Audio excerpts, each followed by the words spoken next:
Over the past 32 years, we've probably given as a development partner about $2 billion US.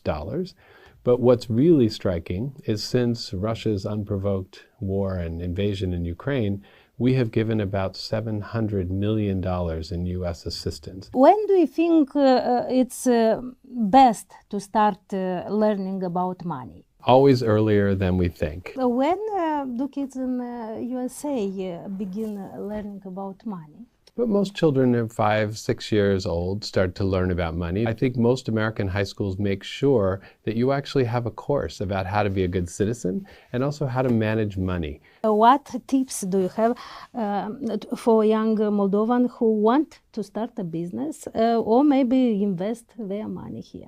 I hope they do. I hope young Moldovans are thinking about business and entrepreneurship. It's a very exciting field. What they need? Mentorship. Dear ambassadors, thank you for accepting our invitation to our podcast. Your participation means a lot for us. We are grateful. Thank you for having me. This is such an important initiative, and I'm really glad to know you have a podcast about financial literacy. So thanks for having me. In our podcast, we discuss a lot about financial literacy. We believe teaching people about money is crucial, especially during uncertain times. When do you think it's best to start learning about money? That's such a good question. Always earlier than we think. It's really important, I think, for all of us to learn about money, to learn about how to budget, to learn about financial literacy. That's why I'm so glad that we, through USAID, are working with the National Bank to talk about financial literacy, and we've got some tools that we think will help as well. When do kids in USA begin learning about money? That's a great question, and it's, I think, changing over time as technology has changed. But most children of 5, 6 years old start to learn about money. That's certainly when I did, when you start to be given a little bit of money and going to a store and buying something. But it's also now part of our growing up years. It's not just about using it yourself, but through our high school period in particular, I think most American high schools make sure that you actually have a course about how to be a good citizen and also how to manage money. And so most schools require a course before you graduate that says you know how to manage. And that just means not only spending and earning, but also how to budget, how to take care of finances, how to think about what a mortgage might look like, or what do you do with a salary. It's kind of funny thinking about it because my children were raised overseas. And so as Americans, they were a little bit behind their peers because they weren't used to dealing with money, and they certainly weren't used to dealing with US dollars. So it was a fun experience for us, and we actually found some games so we could play with them to help them learn about American money, because at the age they came back to the US, they were unfamiliar with money and some of these concepts. The National Bank of Moldova is about to launch an extensive financial literacy campaign with the help of the USAID Moldova Institutional and Structural Reforms activity. This cooperation will also lead to the development of the National Financial Literacy Strategy. What do you believe will be the outcomes of these initiatives? Well, we're very excited about this initiative because it's going to help institute something nationwide that we think Moldova really can benefit from, which is where young people really get to learn about financial literacy from the beginning. And they have all kinds of wonderful interactive ways now to learn about money. It's not just about talking about it or reading from a book. You can do all this in an interactive way. So we think by working with the National Bank of Moldova to set up this national financial literacy campaign, we're going to help all Moldovans, but particularly young Moldovans, get to learn about money, about how to manage money, about how to use money, including online, because so much of financial transactions, so many are now done online. So this is a kind of a doubly important issue, that you need to go online, you need to know how to manage your finances, and you need to know how to manage in everyday life using cash too. So I think it's a great initiative. The Ambassador, in today's world, do you believe that financial literacy is intertwined with possessive digital skills? What are your perspective about this? I think it's actually very much connected to digital skills and what kids are learning today and how much they go online. In fact, I think it's so connected that it can be a little bit dangerous for kids, because when it's all online, it's not real. You're not touching something. You're not touching money. So when I was a kid, we touched money. We knew if I had $1 and I spent it and I got 50 cents back, that was all I had. If you have this online and you just hit a button and you buy something, it's not as if you feel the money. It just goes away. And I can tell you from my own experience with my own children, knowing what that means, that it's online, but it's still real money, is very important for kids to understand that. It's also connected here in Moldova to the great work that Moldovans and frankly the U.S. government through USAID in particular has been helping with the IT sector. The IT sector is very, very important here, as you know. It's something like 7% of GDP now. And I think it was 2022, it's something like 2,000 new jobs, 51% increase. Numbers are staggering. It's great. But those people are also all day long online doing their work, and they need to know about financial literacy too. Very few of us actually receive anymore a piece of paper or actual dollars or lei in a paycheck. We get something into our bank account that just drops mysteriously and magically from the sky into a bank account. So I think it's very important that we all have good online skills to know how to move that money around, how to spend that money, how to save that money, because it's all done on your laptop. It's all done on your computer.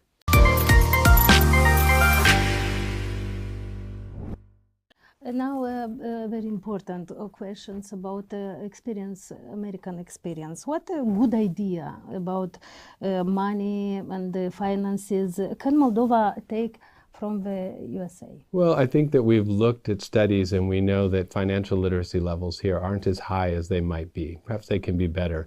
And I think by having this national campaign, this financial literacy campaign, that's something that we have learned in the US, and that's what I meant when I talked about the high school classes, to ensure that kids throughout, when you learn math, you're using dollars and you're using cents to help you learn your math skills. That's all part of financial literacy. And it culminates in the time you leave high school with your diploma. You've also had some kind of course that talks about how to manage money, how to budget money, what to do when you earn money, how to get a loan. Those things are all really important concepts, and I think that Moldovans are going to benefit from this campaign that the National Bank of Moldova is going to be able to start instituting nationwide. Now, as part of USAID financial sector transparency activity, the National Bank of Moldova will receive a supervisory tool, which is innovative for entire region, an IT solution for monitoring transactions to detect possible money laundering attempt. What are your expectations for this project? Well, the expectation is already here because we're very excited about this, and the software has already been implemented and is already being used. I'm very excited that next week we'll be able to launch this officially to the public and explain what's here. But what we've learned in the past decades, and not only about money laundering, but about terrorist financing, is that it's very important to know what the transactions are that are taking place within your financial system.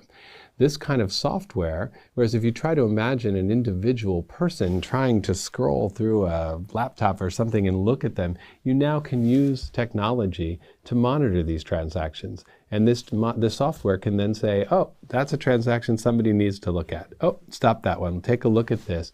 And oftentimes it's just a flag, but it lets a human then look at this and be very aware of the potential for some kind of wrongdoing in the system. And you mentioned money laundering. That's one that the system will really help with.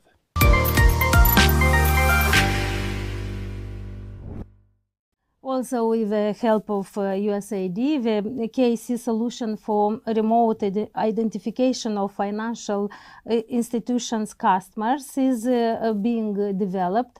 How is this going to change doing business in Moldova? It's already going to change business as people do it here in Moldova. So we know from the software solutions we just talked about, you've got artificial intelligence, you've got machine learning, you've got all these things that are going on. But this new technology is also going to let us as consumers, as regular people, do things online, like open bank accounts. You're not going to have to go stand in a line to get a bank account open. You're not going to have to do a transaction in person. I think back to my own parents. I think about them going to the bank. Everything they had to do was going in person to the bank. But this new technology is going to take, even where we now might have to go to the bank to open an account, but do a lot online, this will put everything online. So think about the number of hours and days that will be saved when you think about individual consumers all the way to businesses that will be able to use this technology to safely and securely open accounts online and do business transactions. Can you tell us how much support the USA has given Moldova in the 32 years since we became independent? The United States has been a strong partner, and we've been committed to the Republic of Moldova. And that's in ups and downs. Our relationships have been good and bad in different times, but we have been a steady partner, and we've really wanted to work and support the people of Moldova in your development and your European path. Over the past 32 years, we've probably given, as a development partner, about $2 billion US. But what's really striking is since Russia's unprovoked war and invasion in Ukraine, we have given about $700 million in U.S. assistance. And that's across the board. So that includes everything from energy assistance to work within education and future technologies, to work with supporting the economy, to supporting Moldova's efforts to help refugees and humanitarian assistance, as well as supporting the military conversion into a modern army. So these are all areas that we've been able to work in. And of course, most exciting for our conversation today is this is also funding that is supporting this new campaign here for this national literacy, financial literacy campaign that the U.S. government is proud to be part of. With inflation going up, multiple economic shocks in the world, and a shortage of energy, how do you think Moldova has been doing? Moldova's worked very well to look for new sources of energy. Remember, we've got 30 years of essentially dependence on one source of energy from Russia. And this government, with strong support from development partners, including the U.S. government, have worked hard to help Moldova diversify away from one source of energy and to also find ways to seek new kinds of energy, including renewable. So we're working very, very, very diligently together, and we think Moldova is making great progress in a very short amount of time. Moldova stands as a candidate of EU membership. What are the anticipation regarding the progress of this integration process? The United States government stands 100% behind Moldova's aspirations to become a member of the European Union and to stay a member of the West and, as the President often says here, a part of the free world.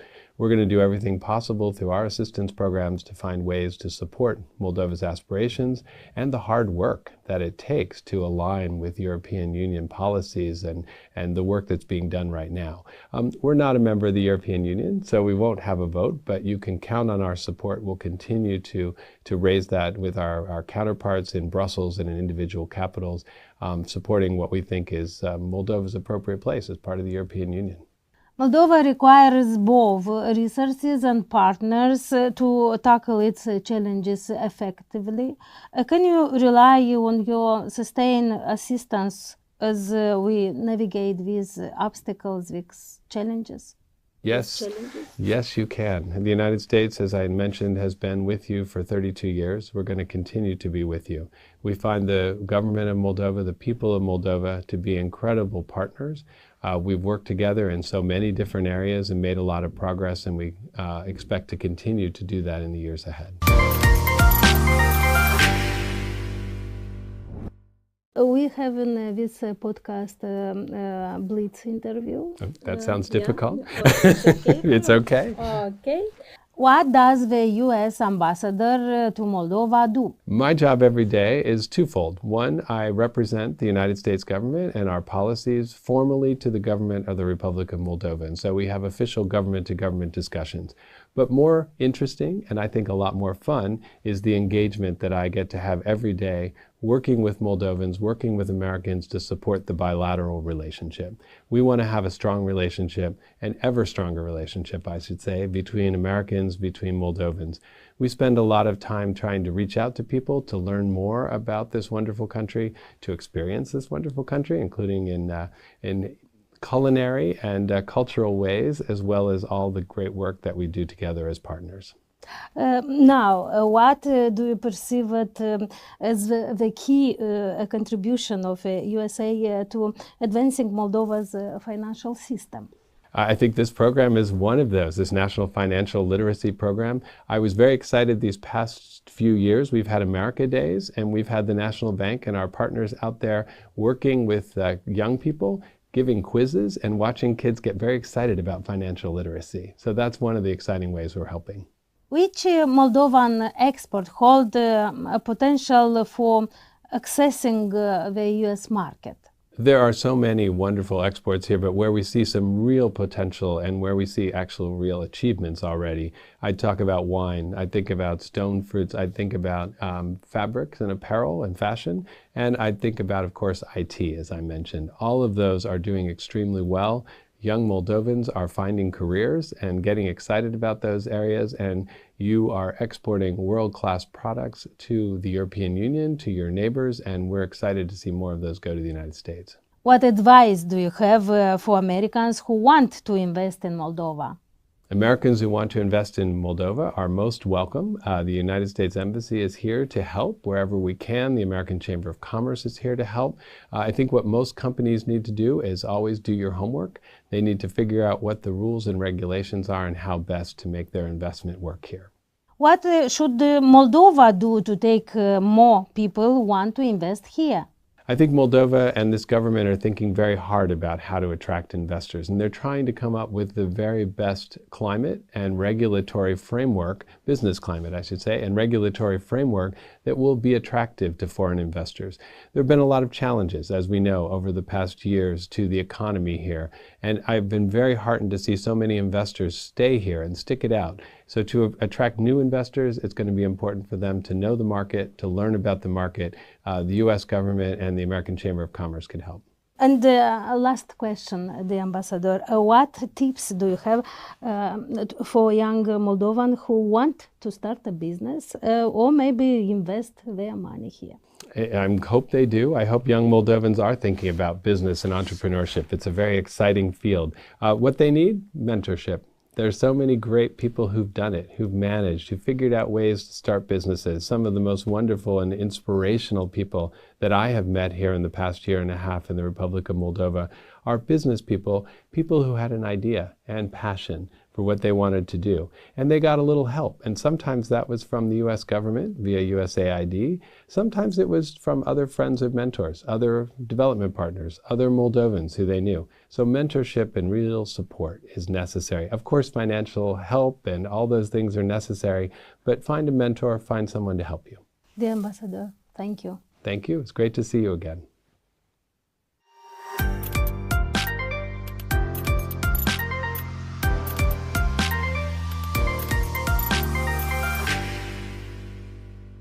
De ce Moldova se împrumută de la FMI? Ne ajută să utilizăm acești bani eficient și să ne dezvoltăm ca țară. Care a fost cea mai mare provocare? Mandatul unui guvernator este plin de provocări. Banii ținuți la saltea sunt mâncați de inflație. Banul care stă la saltea rămâne în urma acestei creșteri de prețuri. Deci el bine să fie pus măcar la un depozit. Cea mai bună investiție oricum rămâne în educație. Moneda națională împlinește 30 de ani. Avem suficiente rezerve și valutare și rezerve în bănci avem. Deci eu nu văd probleme pentru sănătatea leului moldovenesc. Ce viitor are criptomoneda? Pentru mine, dă sens banilor înseamnă direcția spre o lume foarte frumoasă. Când în Moldova se va putea investi la bursă? Este important ca să ajungem la un punct de dezvoltare și să zicem că da, este în creștere această dezvoltare și ne mișcăm înainte. E VMS un instrument de investiție pentru cetățeni sau doar pentru stat, Ministerul Finanțelor? Este un instrument pentru cetățeni și pentru întreprinderi, bineînțeles. Practic, consider unul cel mai sigur. Este indicat de investit în criptomonede? Adică acest instrument chiar nu are la spate absolut nimic. Mai ales unde se va ajunge. E un mare, mare semn de Da, întrebare. asta este răspunsul clasic în privința criptovalutelor și atunci îl zic și eu, bineînțeles, că implică un risc foarte mare. Cum se explică tendința de a se investi în aur și este asta o opțiune?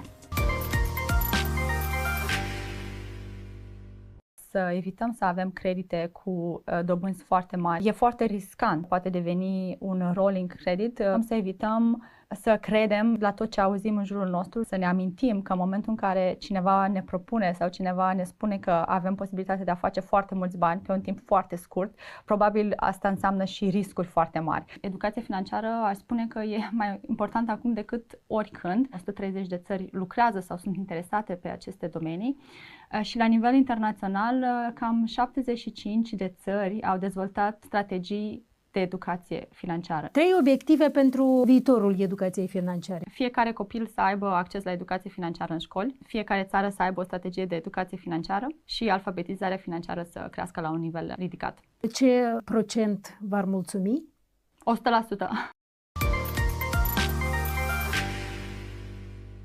Când vom avea în Republica Moldova o încredere în asigurări ca în Occident? Ceea ce ne dorim noi este că încrederea aceasta să crească, să existe o diversificare a produselor. Când oamenii își vor putea asigura nu doar mașinile, dar și casele, afacerile, unele părți ale corpului, sportivii fac de obicei asta. Casele și acum pot fi asigurate. Părțile corpului e o chestie interesantă, nu știu dacă există cereri la moment. Cum îți alegi compania? Bine, haideți eu să zic cum aș alege eu. La ce atragi atenția când ai hârtia în față? Cred că trebuie să atragi atenția la tot. În perspectivă, cetățeanul să se aștepte ca dobânzile să fie mai mari sau mai mici? Trendul este de descreștere, dobânzile scad. Rată fixă sau flotantă? Cel mai important cu ce noi ocupăm acum este instant payment. Scopul este că în februarie 2024 va fi lansat sistemul și în Moldova. Noi vrem să obținem posibilitatea să transfer banii prin telefon mobil, asta e mai sigur. Nu introduceți numărul de card, este numai număr mobil și banii obțin în 10 secunde. Să concluzionăm. Ce obțin cetățenii? Plăți instante când banii ajung la cont la 10 secunde, comisiunea va fi 0. Puteți să veniți la piața centrală și scanați un QR cod și plătiți prin telefon mobil. La fără piața cash. centrală. La piața centrală.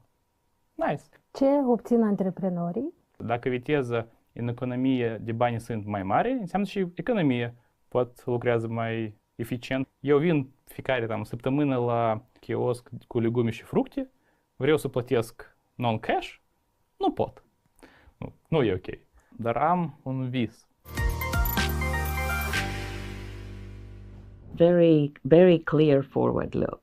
Moldova is determined to achieve the goal to become a full and revived member of the European Union. You need a good road network. You need a good railway system. You need access to ports, functioning airport, right? It's not going to be easy. It will be difficult, but that can be done. And I think we, as well as other development partners, are absolutely committed to stand by Moldova on this journey. What is World Bank? Major development partner in Moldova. Why does the World Bank have a partnership with Republic of Moldova? Because we strongly believe in Moldova's development. 3 things that would attract investments in the economy of the Republic of Moldova. Favorable and stable business environment, infrastructure development, skilled workforce. 3 economic areas of perspective. Agriculture. Look, not many countries have better agriculture products that Moldova has. 3 main problems to eliminate for a better business environment. Corruption, bureaucracy, how Moldova can achieve the European living standard within a generation. La ce servesc economiștii? Economiștii ne ajută să nu cheltuim nesăbuit și sigur că împreună cu inginerii trebuie să dezvolte afaceri profitabile. 3 probleme majore ale economiei mondiale. Care ar fi?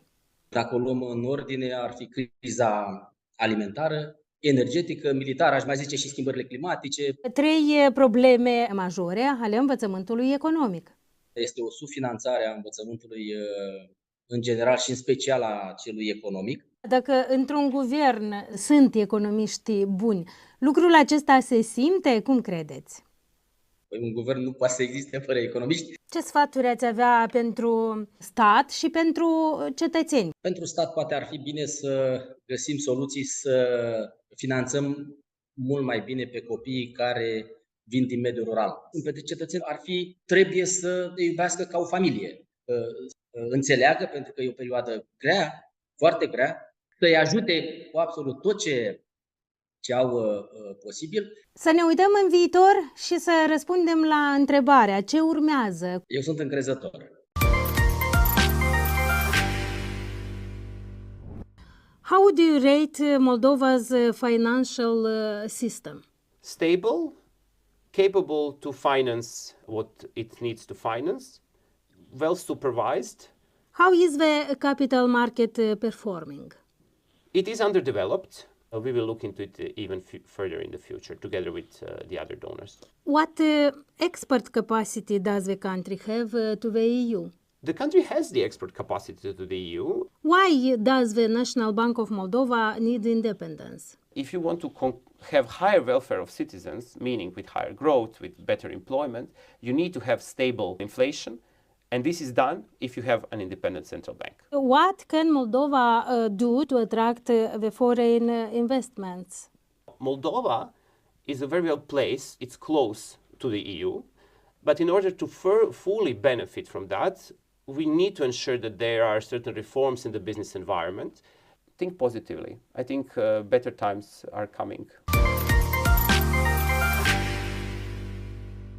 Cursul oficial este, de fapt, oglinda pieței. Cetățeanul, când intră pe site-ul Băncii Naționale și vede un curs anumit, ce trebuie el să înțeleagă? Ce este asta? El trebuie să înțeleagă că acest curs este rata pe care băncile licențiate îl tranzacționează cu clienții săi în ziua respectivă, de fapt în ziua precedentă. Însă este important de menționat că ratele pe care Banca Națională le publică sunt doar niște rate informative utilizate în scopuri contabile. Ele nu reprezintă un reper pentru tranzacții reale. Deci un cetățean, dacă se pornește să caute în piață acest curs pentru anumite tranzacții de schimb, face greșit. El ar putea să găsească un curs similar, dar asta este influențată nu de rata oficială propriu-zis, dar de nivelul pieței sau de cum percepe piața, la ce nivel se tranzacționează o anumită rată în o anumită zi. Banca Națională a Moldovei nu stabilește cursul leului. Banca Națională a Moldovei ce face? Îl calculează. Îl fixează în baza tranzacțiilor reale din piață. Ce factori au totuși o influență asupra cursului din piață? Iarna, când consumul de energie în general crește, este o cerere sporită de valută. Aceasta de regulă duce la o depreciere a cursului. Deoarece crește cererea, cresc prețurile. În categoria acelor factori sezonieri care influențează în apreciere, am putea vedea exporturile, de exemplu exportul de produse cerealiere în vara-toamna anului sau perioadele de vacanță, când remitențele cresc. Atunci avem o ofertă sporită de valută și de regulă în aceste perioade se poate observa o apreciere a cursului. Dacă să vorbim despre factorii non-economici, crize, mini-crize, vorbim de criza COVID, de războiul din Ucraina, criza energetică, cam acești factori, cam toți s-au creat la anumite etape în ultimii 3-4 ani deficit sau cerere sporită de valută. Respectiv, vedem și o traiectorie mai spre deprecierea cursului. Unii s-au mirat că nu a fost deprecierea mai mare. Noi suntem mulțumiți de faptul că instrumentele aplicate de Banca Națională ne-au permis să nu admitem fluctuații excesive a cursului. Respectiv, nivelul rezervelor pe care îl deține Banca Națională a demonstrat că este adecvat și ne poate ajuta în situații de criză. Ce sunt rezervele valutare? În cazul nostru, active investite în practic cele mai sigure instrumente din piață. Ce comportament al cetățenilor în raport cu banii lor ar fi astăzi indicat? Să cheltuie sau să economisească? Important ca populația să acționeze prudent și să-și facă economii. În ce valută? Gestionarea așa numitul risc valutar, să facem economii în valuta în care să cheltuim pe viitor. Cetățenii ar trebui să se îngrijoreze? Nu,